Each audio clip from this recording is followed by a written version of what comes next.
আমাদের আজকের ভৌতিক নিবেদন তান্ত্রিক কানাই। পাঁশকুড়া শহরের এক কোনায় থাকতো একজন লোক, নাম ছিল কানাই দত্ত।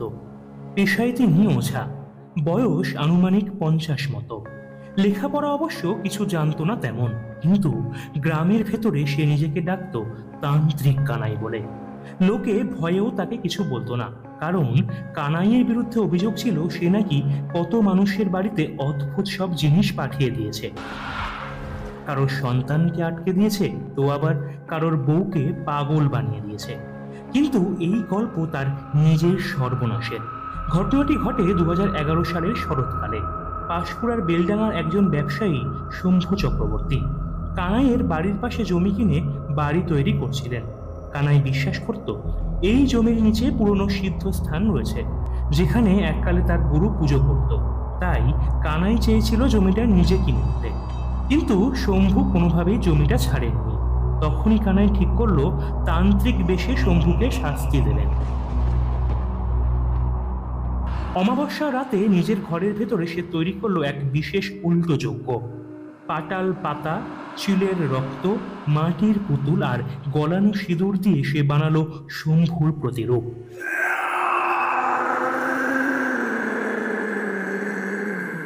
তার সামনে পেতেছিল কালী মন্ত্রের পুঁথি, প্রত্যাবর্তন যজ্ঞ, মানে যার ওপর জপ তার প্রাণ শক্তি ফেরত টানা।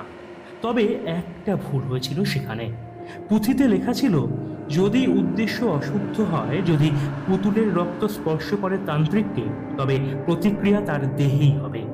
কানাই জেদ আর অহংকারে অন্ধ হয়ে ভুলে গিয়ে পুতুলে আঙুল দিয়ে রক্ত ছুঁয়ে দিয়েছিল।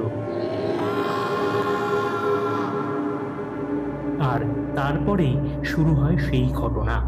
প্রথম রাতে কানাইয়ের পা ফুলে যায়, যেন ভেতর থেকে কেউ কামড়াচ্ছে। দ্বিতীয় দিনে মুখের ডান দিক অবশ হয়ে আসে এবং সে কথা বলতে ভুলে যায়। লোকেরা দেখে কানাই নিচের ঘরের দেওয়ালে নিজেই নিজের নখ দিয়ে আঁচড় কাটছে। তার ঘর থেকে ভেসে আসতে থাকে শিশুর কান্না, বাচ্চা মেয়ের হাসি আর জগ জগ শব্দ। তৃতীয় রাতে কানাই ঘরের মেঝেতে পড়ে যায় আর অদ্ভুতভাবে কাঁদতে কাঁদতে বলে, সে আসছে, সে আসছে, আমি ডাকিনি ওকে, আমি ডাকিনি।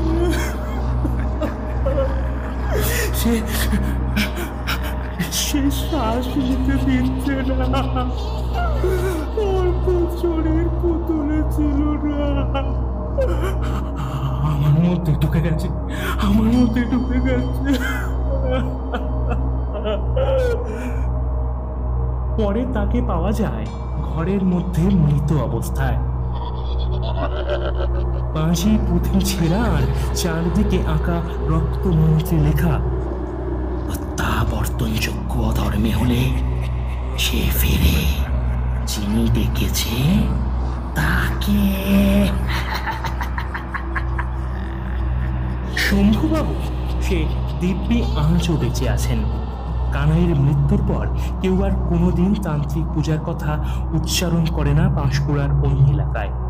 এই ঘটনা আজও শোনা যায় গ্রামের পুরনো লোকেদের মুখে, যারা বলে তন্ত্র যদি পরের ক্ষতির জন্য হয়, সে ঠিক ফিরে আসে নিজের ঘরেই, আর একবার এলে তা কেউই ঠেকাতে পারে না, কেউই না।